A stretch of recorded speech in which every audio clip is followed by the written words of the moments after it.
Our next talk has been scheduled on a short notice. It is held by Daniel Domscheit-Berg on popular demand, and he will tell us more about his new project, Openleaks, its implications, and how it's going to work, I hope. Thank you very much. Please give it up for Daniel.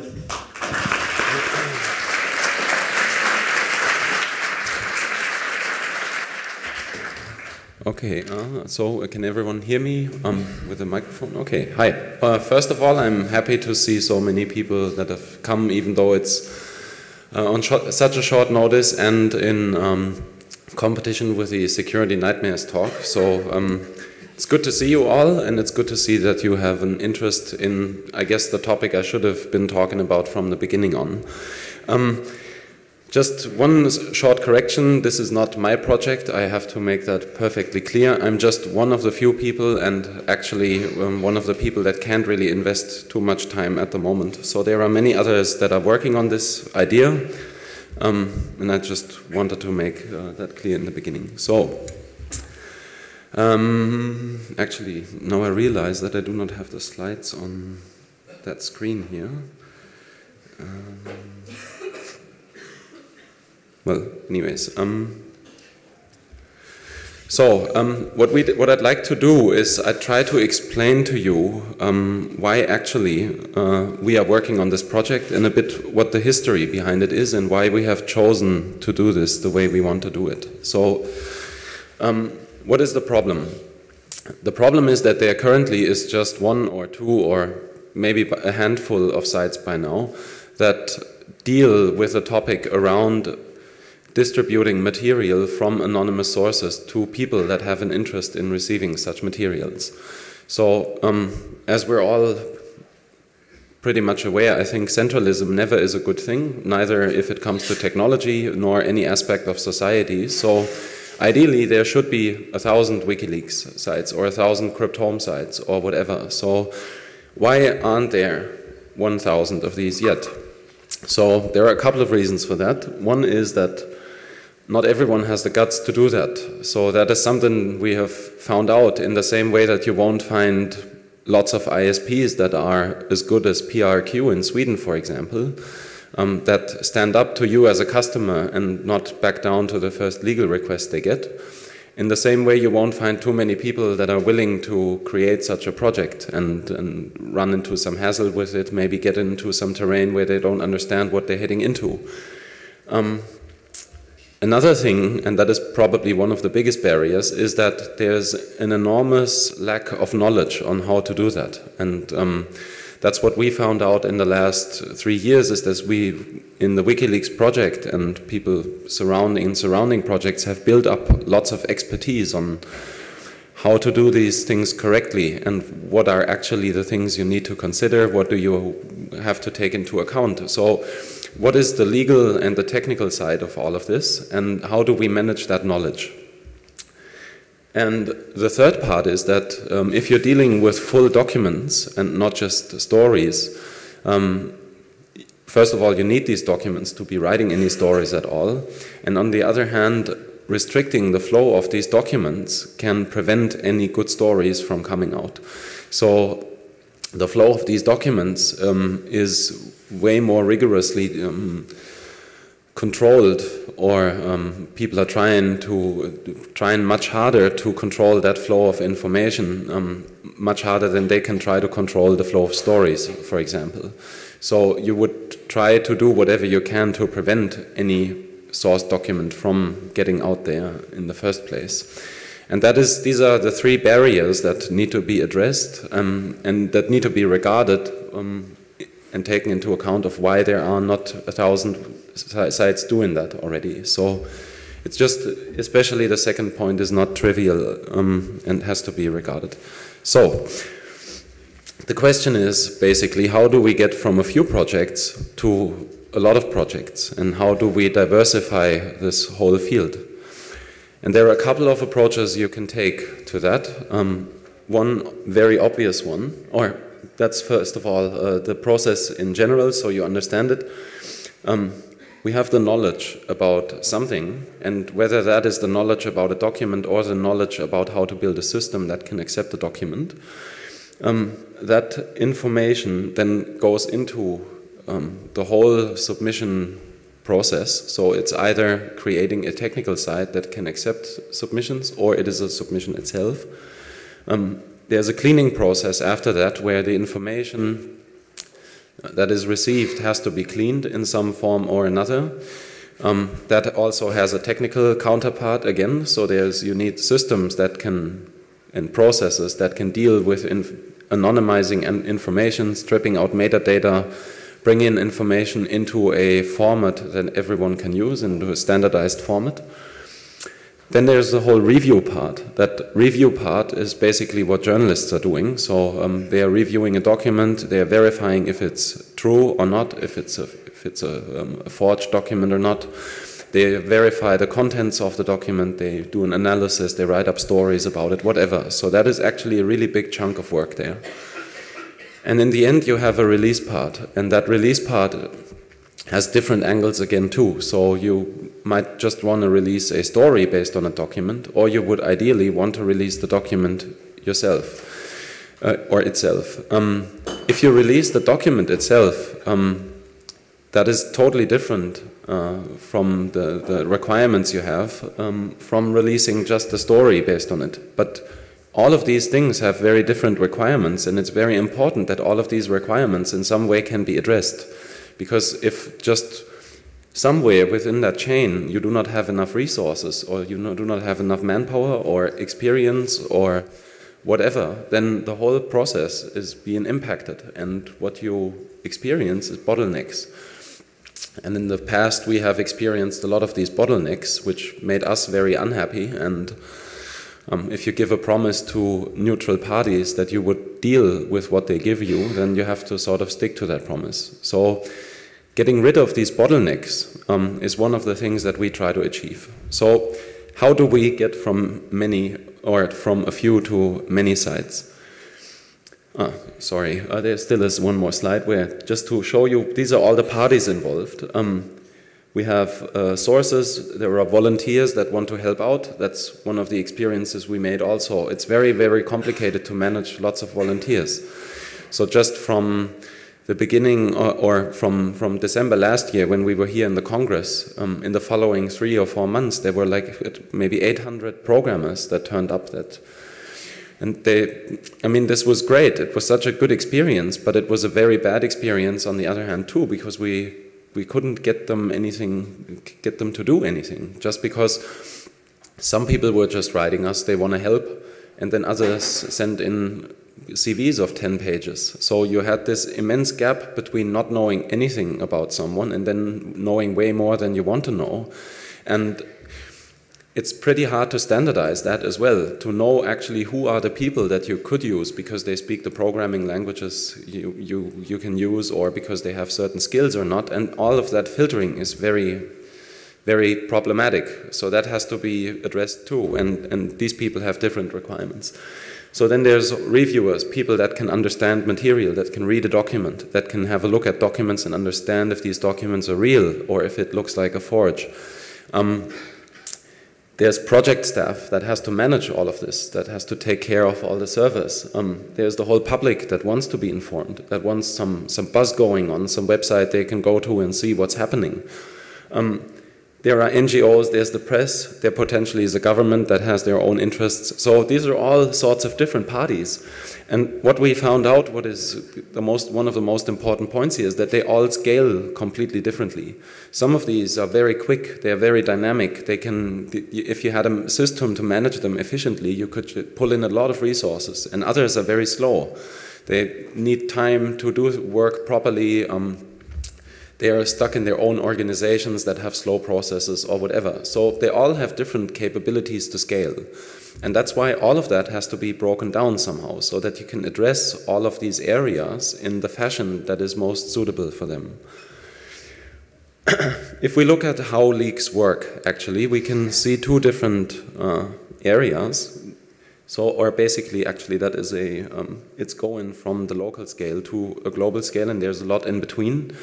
But if you look at the local scale, it's on a per country level, for example, or if you go even lower in a regional or like physically local level, then these have localized problems. So you need to make sure that you transport the information as close to where it matters as possible. Just because something about corruption in a small department of a small town here in Germany or in another place in the world will just drown in the flood of, let's say, in the vicinity of a release of a few thousand documents from a war or diplomatic cables or whatever. So these two cannot compete with each other, or they cannot even coexist with each other, because one thing is just gonna shut up the other thing.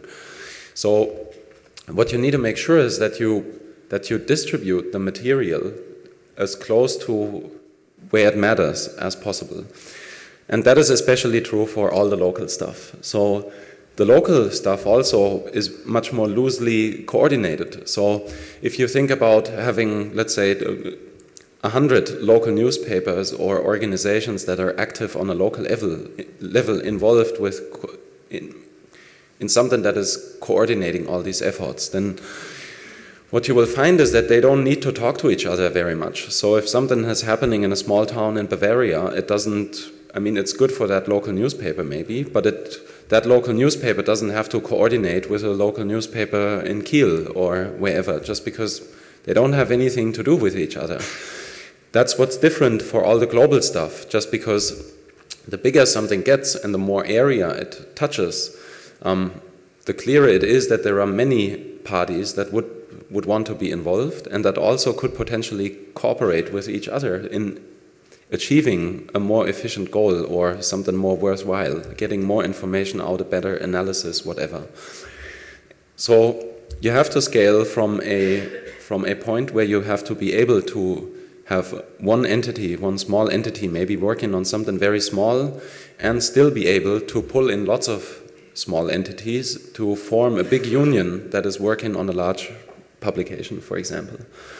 So work on such data amounts. If you look at, I don't know, the cables, the Iraq stuff, the Afghan war logs, all of that, these are really large amounts of data.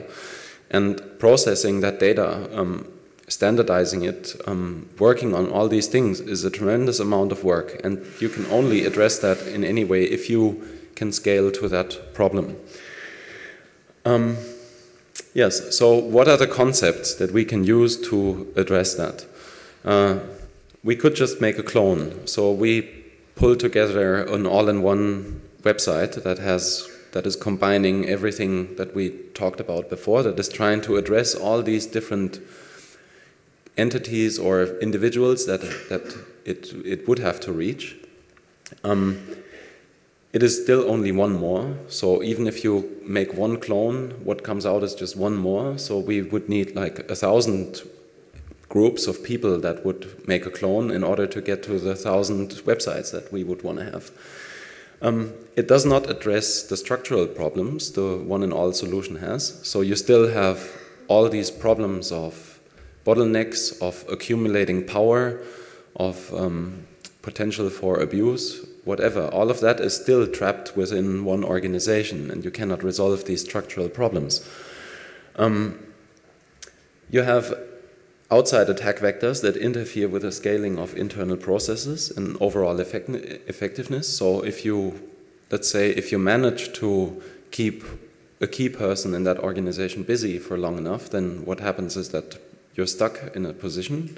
So that can all have a very easy impact on internal processes just because it's not distributed enough and it's just too centralized. And the last point is important. That's why it is important to understand also that we are not a competitor. We are, in respect to WikiLeaks, what we are doing is not competition. We just feel that the approach should be different.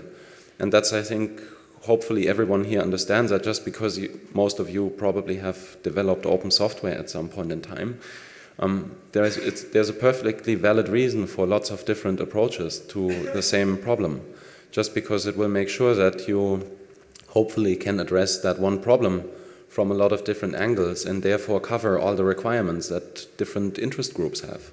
So what we do is as much as we can tell right now and as we feel it, is a different approach, and I think it's going to be a more effective approach, more efficient approach also.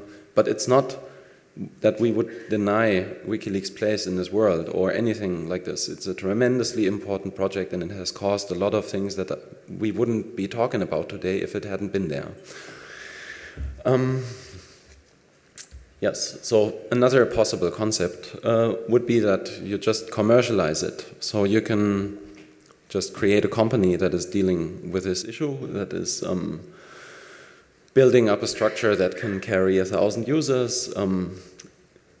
Doesn't help you, because if it is a commercial company and it is run as such a company, I'm pretty sure that you would face a lot of political pressure that that could not sustain either, just because it's commercially oriented. And you could just cause the whole economic side so much trouble that it wouldn't be a worthwhile endeavor anymore. So I'm not sure how much such an idea would work out commercially anyways, because there's just too much idealism that is involved in this. So, and the idealism always has to carry heavier, to weigh more than whatever the financials of such a project look like. So even if it is not worthwhile doing it for the money, or if you constantly have to spend more than you get in donations or so, that would be unfortunate, but it would still be necessary. So you cannot focus on a commercial side of that, just because you would probably, it wouldn't make sense from a business perspective. Yeah, the whole fragility, if you run a business, the way that political pressure can be exercised on a business, all these things do not make it worth going in that direction. Also, if you're the only company that is offering this, or if you commercialize it, you would not have an interest in sharing the experiences you have and sharing the knowledge you have and that you build up over time with others. Because that is your unique selling point. That's your value in the market, so to say. And as soon as you start giving away that knowledge, opening it up for others, again, you're destroying your commercial fundament. So that whole commercial idea doesn't make any sense either.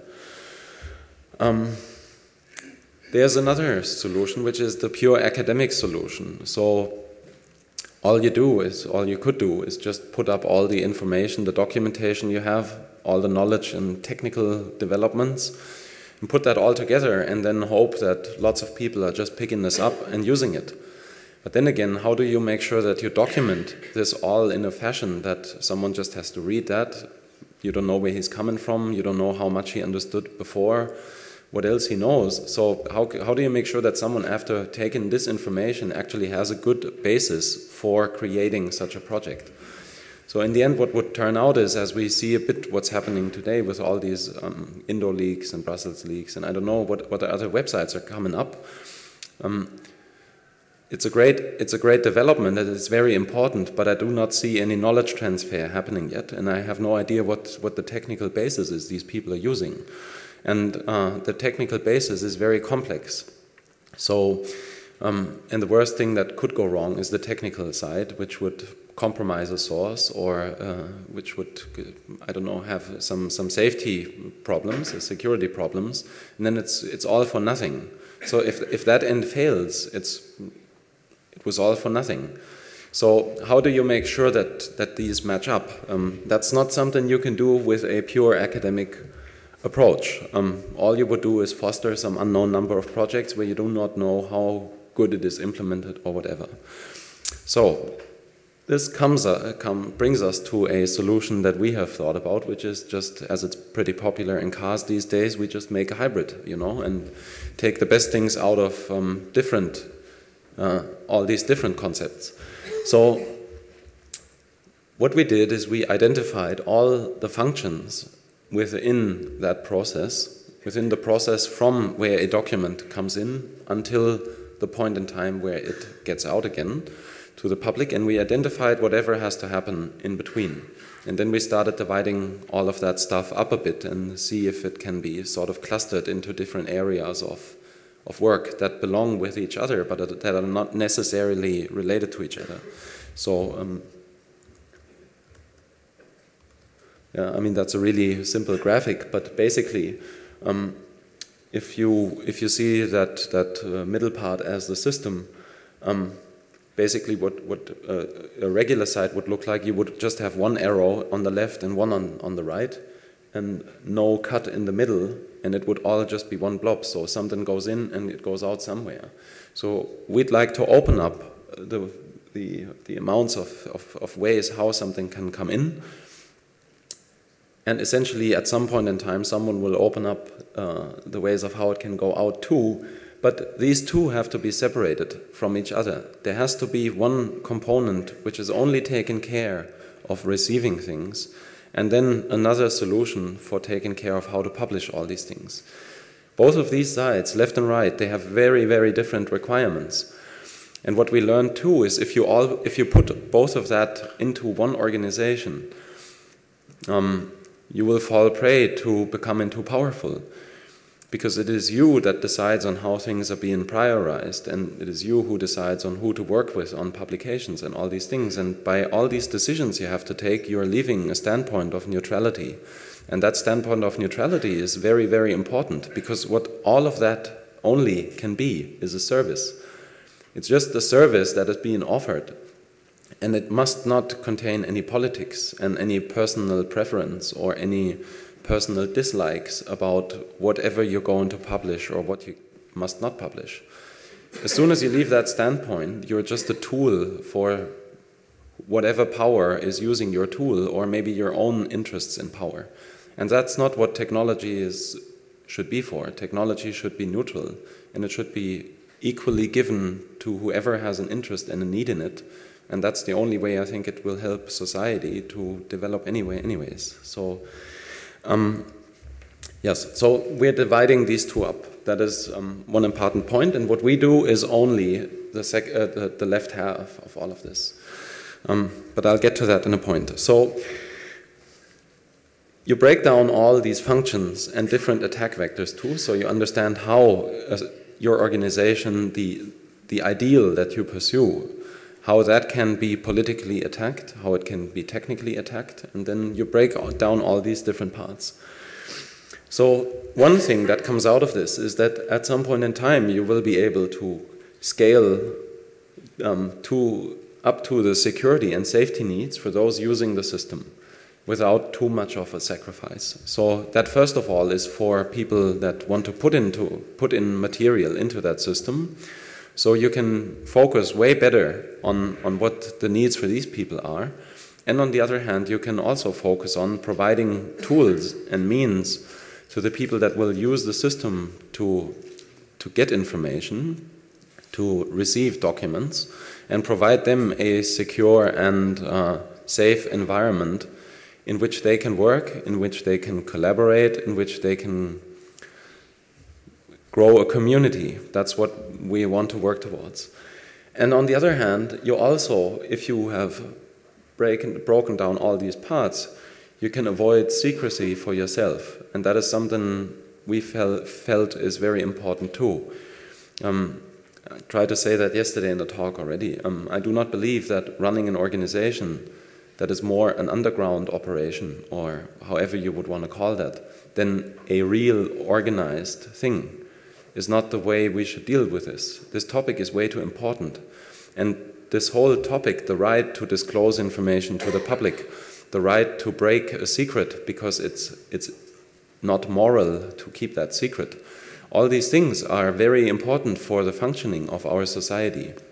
And we must not contain that duty to take care of this within something that has to stay in the underground, in the shadow somewhere, that no one can understand, that no one can know about how it actually works. But it must be an organization that is as transparent and as open and as robust as any organization can be. So that is what we should all work towards, is that we can stand in the sunlight ourselves and enjoy that we are creating a more transparent society, and not create a transparent society while sticking around in the shadows ourselves. So when breaking down all these different parts, we can get to that point where we can be more transparent ourselves too, but opening up how it is working, how it is functioning, why it is working these ways. That's basically where it all broke for us with WikiLeaks. We could not get onto a basis anymore where we had broken down the responsibilities in the organization and had this more clearly defined, and that's where the roads parted. So what do? We provide these 3 steps. We provide knowledge, we provide means and methods for submissions, and we provide a cleaning environment for that information that comes in. We're starting out with a knowledge base. As I said before, one of the problems you can have is that, or one of the problems that exist is that you need knowledge on how to build this. You need a lot of legal knowledge to understand what are the specific requirements for the press, for publications, for sources, for journalists to protect these sources in different countries of this world. Ideally, something like this, a very comprehensive collection of such information should exist for all countries in the world at some point in time. There are different organizations that are working on similar things, but no one has started to collect all these angles together. So I'm pretty sure that we will work closely with a lot of other existing organizations. Just the Digital Rights Watch, for example, is a good example. They are here too. I'm not sure if Stefan is in the room maybe or so, but they have started collecting like a meta collection of different things around freedom of information on the internet about our digital rights and all these things. And we'd like to bring in that one angle that deals with the publication standpoint and the source protection standpoints. So we will do what we will create, and that's going to launch as soon as the website up, is building up a knowledge base.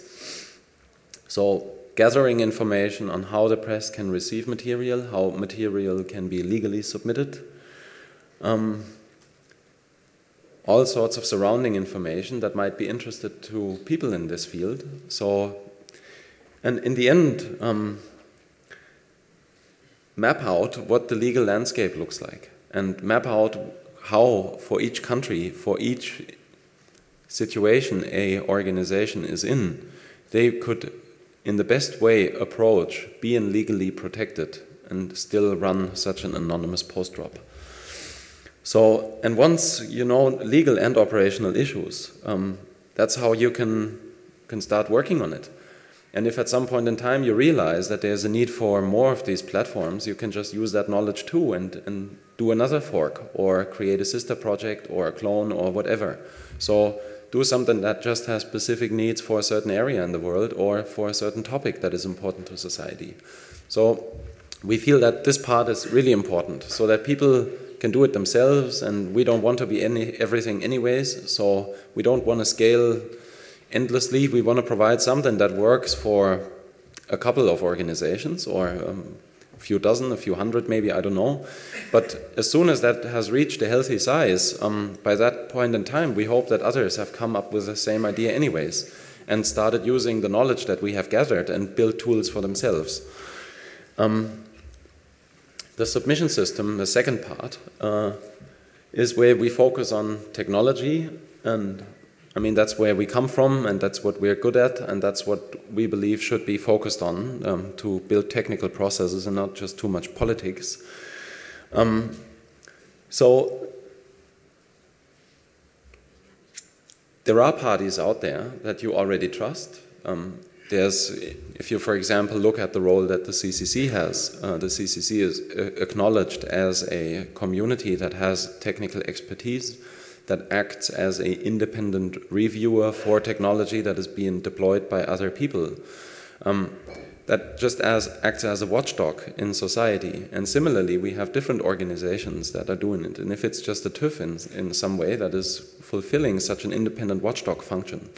So what you should do is you should team up with all these parties that already exist and work with them, gain knowledge there, have experience transfer, knowledge transfer, and by that also open up your technical side in a way that it becomes independently verified, that people know they can trust you because they trust another party that trusts you. So build up trust relationships. On the other hand, also, lots of people trust organizations, so not just us, but the people they would want to give material to. So if there had been a good a good mechanism to provide information from the BP oil disaster easily, securely to Greenpeace, I'm pretty sure that lots of more documents would have been uncovered when that tragedy happened than have all actually surfaced. The problem also is that they have surfaced, I mean, a lot of stuff has surfaced, but it has surfaced very distributedly, and you don't really have an overview about all these things. So you need some way to manage all such information also and make sure that there is an overview, that it gets where it matters. What we're building, as I said before, is an architecture that can provide for a couple of these things, but it's not the golden bullet solution for everyone. So we have a vision of a healthy size for what we are building. And as soon as that is reached, we hope that there are already other projects that are working on the same thing.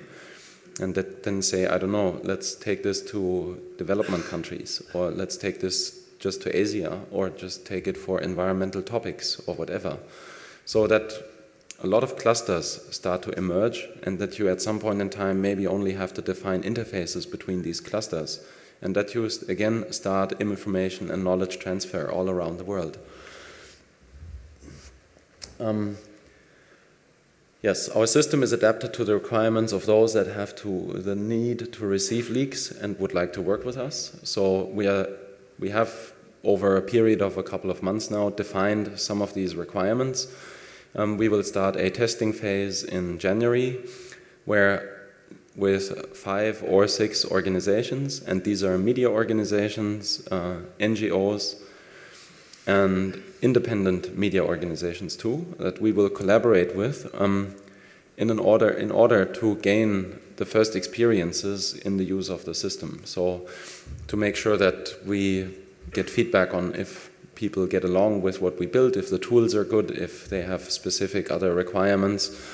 And as soon as we have gained some experience from that, we will move into a beta phase. That beta phase is foreseen, at least as much as I'm aware right now, sometime in April or in May maybe, around that time. And I think by the summer, I'll talk about that in a bit too, when the camp is up, we're in a good position to be either shortly before the launch or use the camp actually to involve more people to help us build the final tools that we need for launching it properly. Yes, one important, it's actually the last bullet point here. Oh no, the second last is important too, just to have that explained. So what we found out with this monolithic approach that WikiLeaks has is that you have to leave the standpoint of neutrality because you have to pick on who you're working with. So in the beginning, the idea was to stay neutral and to just publish things for the public, and the public would read it and would understand it and would maybe even write analysis about the material themselves. But that really never happened because you need someone to spawn interest on a topic. So especially if you have very complicated information, then people do not understand that complicated information just by looking at it. You need the media, and that is something I'd like to stress. You need the media, trustworthy media, to give you an introduction into a topic. And ideally, you should have a source document that comes with this introduction in form of an article, so that you can read the introduction. You can find out, wow, this is amazing stuff, this is outrageous, whatever. I want to know more about it. And then you can read a source document. You can read all source documents that are the basis for that information. And you can, first of all, dive more deeply into the topic. And you can also have an independent verification of if what has been written about it is actually factually correct, or if it is just political stuff, or a spin, or whatever. So the problem is that if you just pump it out, it will drown. And the counter problem is that media always, or at least in most cases, they want something exclusively. And they don't want something that everyone else has already, just because that's not how media economics work. So the consequence of that was that in WikiLeaks we started to cooperate with a couple of media outlets. from my perspective, when we started doing this and when we started negotiating these things, so last year we had the first collaboration, which was with Detlef Borchers from Heise and the Stern on the toll collect material. So the idea there was just to get some feedback, get a feeling for how this works. How does that scale? How do these people need to have access to things? How is communications going? And all these things. Just get a feeling for it. What has happened over the past few months is that there is sort of the development in WikiLeaks is going towards having more of a static team where you're sort of focused or stuck with certain partners that you have. But I don't see that it's going anywhere, and I think this cannot be solved because you have to take the pick. And if you take a pick, that's a political decision in some way. It is a decision that you think someone is doing better work than someone else, or that you think they have a better, more critical angle on something, or whatever. And the only person in all of this environment that actually should have an opinion on this, and that has a right to have an opinion, is the source. Because that source might know that this is just important to one small town somewhere, and they know who might be interested in it, or they feel that the newspaper they are reading, and they started trusting over time that these are credible people and that these are the people he would want to give information to. Or maybe he knows that a certain newspaper has just published a story on a certain topic, and it's about the source's department he's working in or she's working in. And so she's given away these documents to a newspaper because they already had background stories on something like this. So it's perfectly natural to give that decision to the owner of the material, if you so want.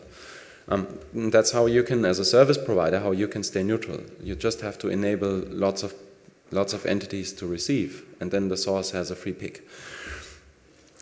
Now what happens is that if a source now can pick a newspaper or an NGO or whatever and give them a document, there is a potential that that document would just remain there and they could decide it's not in our interest to report it. It's politically not interesting or economically not interesting or whatever. And we'd not run a story about it, and we could just put it in a drawer somewhere and just let it rot, and it would never come to light. So that's not what we want to get at either. So we need a mechanism to avoid this gatekeeping that might happen. So there will be a mechanism that you as a source, you can specify if you want a document to only remain with one newspaper. That is acceptable in some way too. Maybe you're just 5 people in a department that have this material. And you would know that however the source document is published, it would always compromise you as a source, but you would still want someone to work on the material and create a story. So you can specify that the material should just remain with one particular organization. The default, though, is that you specify a certain amount of time that each receiving entity can get for a document. And if the document is not worked on in that period of time and is not published by that entity that originally received it, it within the system is distributed to the rest of the community. So that everyone else that is in that whole pool that you now have got, you've got tons of organizations in there, they all have experiences, they have resources, they have people that want something useful to work on. They are hungry for new stories. That's their business. So you just open something up for someone else, and maybe it's economically interesting for someone else, or it's politically interesting, or you suddenly have material that is so important that from all sorts of different political angles, people start to report about it. So it's diversifying this whole field, it is creating more dynamics. And that approach, in the end, will make sure that even if the first recipient did not publish a document, the document at some point in time is always distributed within the system. And as the system is diverse and it involves a lot of different organizations, there certainly is going to be someone who publishes it. And if it is only a project created that does nothing else but publish everything that no one else had an interest in publishing, So these dynamics can make sure that in the end all information gets to the public, and on the other hand you can still work with the economics that you have within a given system. Okay, those were these 2 points. The last point of what we do is the cleaning of documents. This is a very complicated process. It needs to have a lot of attention. And on the other hand, you need a lot of experience to do it. So again, why reinvent the wheel? Why create one organization that says it has the resources for all of this? It has the resources to understand submissions from whatever department of whatever government in the world, from whatever company, to detect mechanisms to identify a particular copy of a document, to know about all traps that can be somewhere in metadata of documents, to know all about how to redact certain information maybe before publication, because it contains personal data that shouldn't be out there, that is not necessary to be put out there. So why reinvent all of this if you have tons of organizations that have already built up this experience, exactly that experience over decades? So again, pool all of these people together, their experiences together, and use that knowledge to build a system that can safely clean documents and provide them to people that want to review them. Yes, that's what we do. We provide documents that are cleaned in such a way that they can be analyzed by reporters and that they can also be published by reporters if they want so.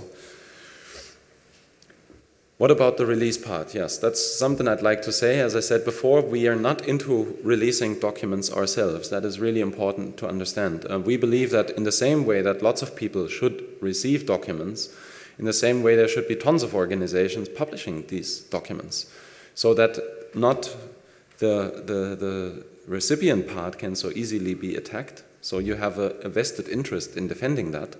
If your anonymous post drop is being attacked, you will have hundreds of other organizations that have an interest in defending your right to have this post drop because they run one themselves and that's what they want to defend.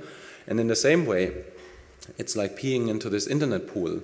If just enough people publish stuff, there's no way to get something back again. And that's what we feel it should be worked towards. It's not one entity that is publishing something and then making big hype about any attack on that publication, but rather just avoiding all of that distraction by publishing it in a fashion that it doesn't make any sense to try to push anyone into taking it down in the first place. That choice has to be made by the recipient. So again, the recipient can specify if he would want their data to be published or if it is something which should be the default, or if they would want to just spread it to someone so that they know about it. And all of that concept in the end will help to protect all of these parties that have an interest in releasing information too. So one point that we are facing at the moment is the whole part of how do we involve people or organizations that want to cooperate with us. For the alpha test phase beginning in January, as I said, we have 6 organizations. That is a sort of a handpick. It's all done by us, just because these are people we have started to establish relationships with in the last few years already. It's small organizations too. That is something that's important. We don't want to fly as high as possible within the shortest amount of time, but actually go step by step.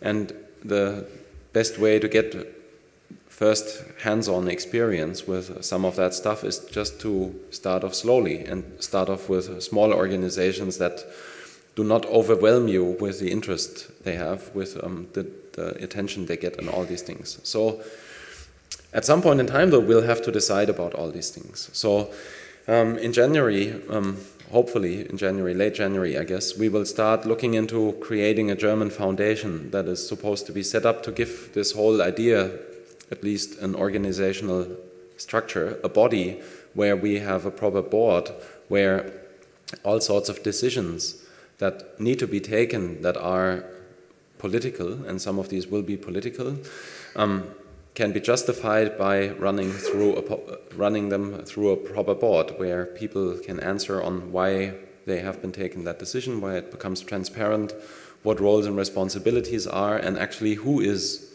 taking any political decision that might be controversial.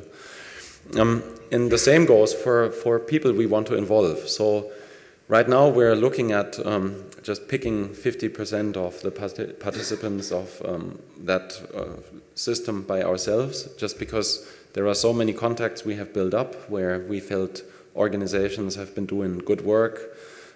Reporters are very compatible with us too. That should be valued in some way, and it's just the natural way it is. I mean, we're really drowning in emails from news organizations, especially, and NGOs all over the world that want to start collaborating with us. And it might just be an easier way to just include some of these directly. On the other hand, we feel that the community should also define that. So that's why we would, at least right now, like to split it up 50-50, so that there is, first of all, a bit more easier process where we just pull in obvious users that I think are beneficial, or we think are beneficial, and then on the other hand have a popular vote for the rest of the participants so that it becomes transparent who you want in there, and you can vote people in or out. And I think that approach makes sure that we'll see a lot of diversity too within that group, and it will make sure that entities for sure get in there that the public also trusts, even if someone might not be aware of such a high level of trust for a particular organization. So we want to be neutral. That is what we are aiming at, and in that way we're not only going to work with established media or even media at all, so there will be independent media too, but we're also working with NGOs, and not just Europe, but basically all over the world, hopefully. We're also thinking about maybe involving labor unions or other organizations. There are a lot of research groups where investigative reporters team up in a research group, or there might be academic groups that have good potential and good funding to work on certain aspects. So we're trying to get this as diverse as possible, just to make sure that whatever need we have in society at least is covered on one way or the other. Yes, so that's just some more general stuff. We don't want a single entity vendor lock-in kind of situation, so we do not want to create something as proprietary that we're locking ourselves in or so. We want to be as open and transparent about all these things as possible. We want our knowledge to multiplicate, to distribute it to others, to open it up. This is why this whole open thing is in the name as well. And we want to kickstart a community that gets very efficient tools in collaborating with each other, by then maximizing the impact of these publications, by having efficient tools, by having efficient means of communication, of collaboration, and all these things. And that cannot only be driven by commercial interests or exclusive contracts or anything at all, but what you need is to build a community that has a vested and shared common interest in pursuing that goal. We want to lower the entry barrier. We had some of that already before. Make sure that there's different instances of leak sites, foster and grow competition, so that this whole, even people that are building up similar stuff like we do, that this whole field is just being diversified as good as possible and made robust by that. The devil is in the detail. That's something important too. So we're all pretty sure that we forgot about a lot of things. This is all just an overview also. So there's more detail that we have already, but for sure we haven't covered all of it. So as soon as we launch and as soon as we start putting together the first parts of that community, it will be very helpful to get feedback as well. So we'll have to see on how to not drown in that feedback. But we also believe in the principle of many eyes. I think that the community here should know about that also. I mean, it just makes sense that you have more people looking onto your concepts and giving them a thought and getting feedback, and then not taking this as a stupid criticism by someone that doesn't understand what he's doing, but actually taking this as critical feedback that might help you to evolve. It's the only way how evolution happens in the first place. It's by someone being critical about something and thinking about how to do it differently or how to do it better. So yes, we're going to add all of that stuff, and we even have more information. We have a very nicely animated video that will explain, let's say, the whole system a bit better with a nice voice over text. And all of that is going into the website we're currently building that was supposed to be launched already 2 weeks ago or so. We're going to launch it in January. And at the next camp, and that's really important, we'll, let's say, get going with this community. We'd really like to have a nicely defined hackathon where we would like to give you some challenges that you can work on, where you can help build us some stuff, where at the end of a camp, you hopefully will find out that the few hours you spent on building one of these smaller projects that we might have, that they actually have an impact and that they can readily be used and they make a difference.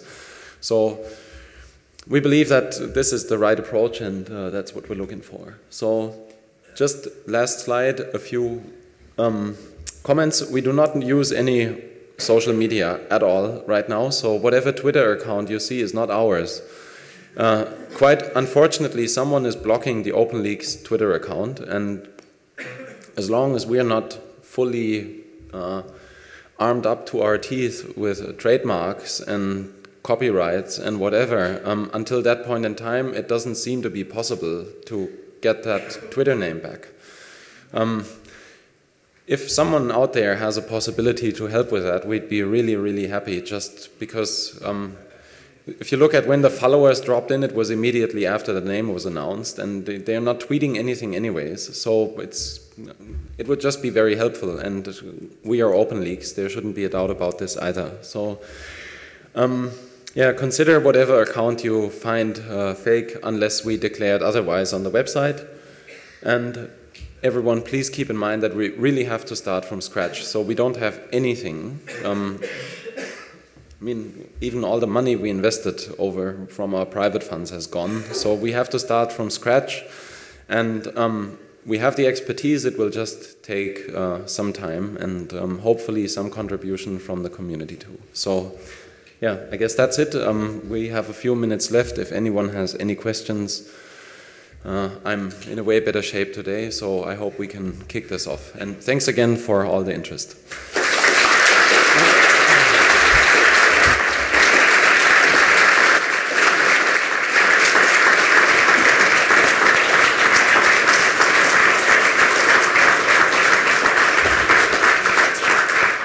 Thank you very much for the talk. Please put up your hand if you have a question. The guy in the light shirt. I will try to reach you with a microphone. Thank you. I have two questions which belong together, kind of. You talked about how to integrate people that want to help, integrate developers and integrate people who, well, maybe remove the metadata and so on. First part, have you thought about open sourcing all the source code as early as possible so that there can be some kind of open source community built up? And I think this might be a kind of a self-runner because many people are interested, and this is how open source works. Second part, there are some people that you have to trust very strongly. For example, the people that remove the metadata because they may be seeing the name of the source and so on. How do you intend to pick those people?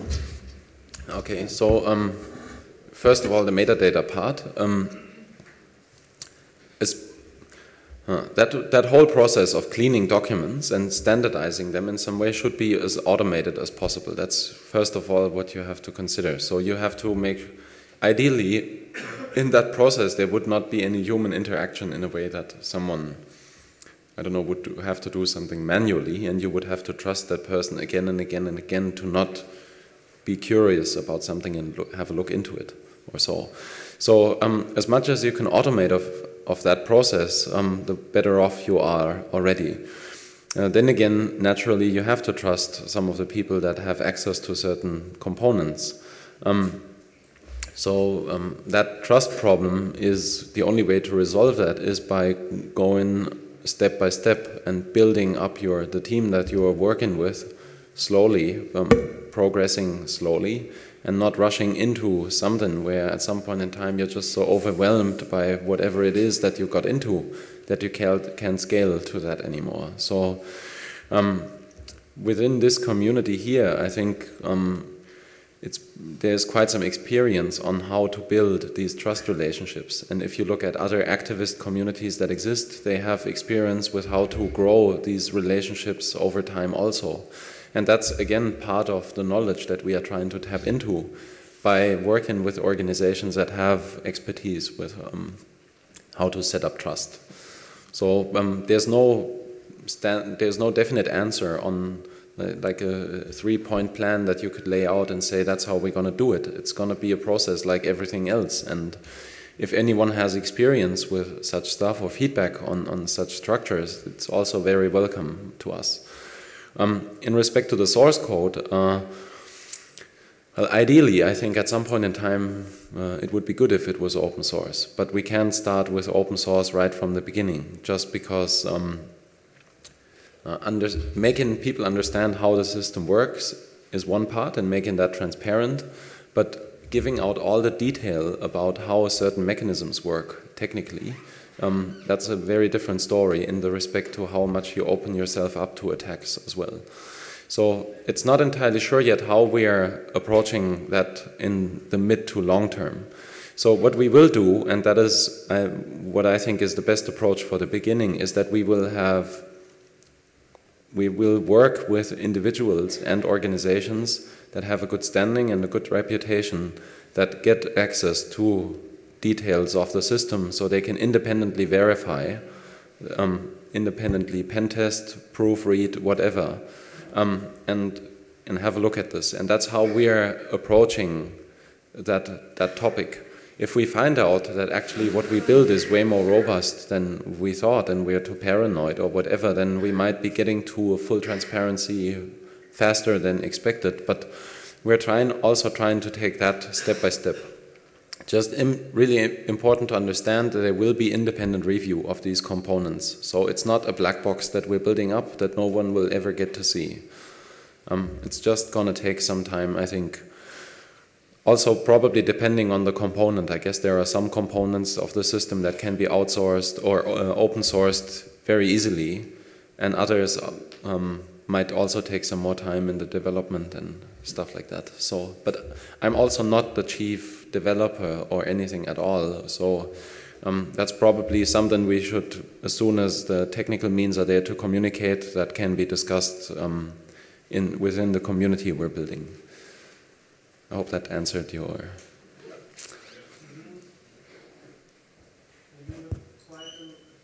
Okay, I have a question. I think there are some things. Please put the microphone on the soft because it starts to ring. Minus 10 dBs. Okay, so there's different things. First, release often. So the first thing is to put all the source code available. Second, you said that it could be attacked. This is snake oil. Because if you say, oh, this is special technology, we have to hide it, maybe we get attacked, this is the wrong way. There's a company in Richmond that did this some time, and they are not very good at reliable software. So it's good to do this open source. Then, I think the best thing to clean the software, to clean the sources. So if you have a document that has metadata, I think the best thing would be to make an open source tool. So it would be the leaker tool. So the source can download the tool, can compile it, and the tool starts to clean the software, so to clean the document. Then the tool says also if your document is clean enough. And then you can send it to some party of your organization, and the organization gives you feedback, clean or not clean. And you can clean the thing by yourself and then leak it. Because otherwise you cannot trust anybody. Your organization there could be people who are working for some agency. Nobody knows. I completely agree. Maybe you work for an agency. Could be. Yes, sure. Anyone can work for an agency. Yes. So So that's, I'd completely agree to your point, and what you should aim for is the best or the maximum transparency you can get to, and open source is ideal and all these things. I totally agree. What I'm saying is that we are at the beginning yet, and some of these questions are just not answered finally, and you'll just have to bear with us for some more time until we find out, or until we have a proper timeline on how all that will be done. What do we do in what order? And yes, well, I mean, yeah. You won't find people that can download a tool, you see, and compile it themselves and then clean a document. That's where the users are not capable of doing that, you know. So it's not like open sourcing stuff is the answer to everything. I'm a big proponent of open source. I'm using open source software myself exclusively for quite a while already, but I'm just saying, it depends on the use case and these things, and we're not going to burn time on developing stuff that's not functional. That's just not what, right now there's no place for that. And, Release it. Huh? Release it now. Okay. Okay, well, thank you. Unfortunately, we ran out of time here, so we won't be able to do any more questions. Please give it up again for Daniel Domscheit-Berg. Thanks. Great talk. Thank you very much.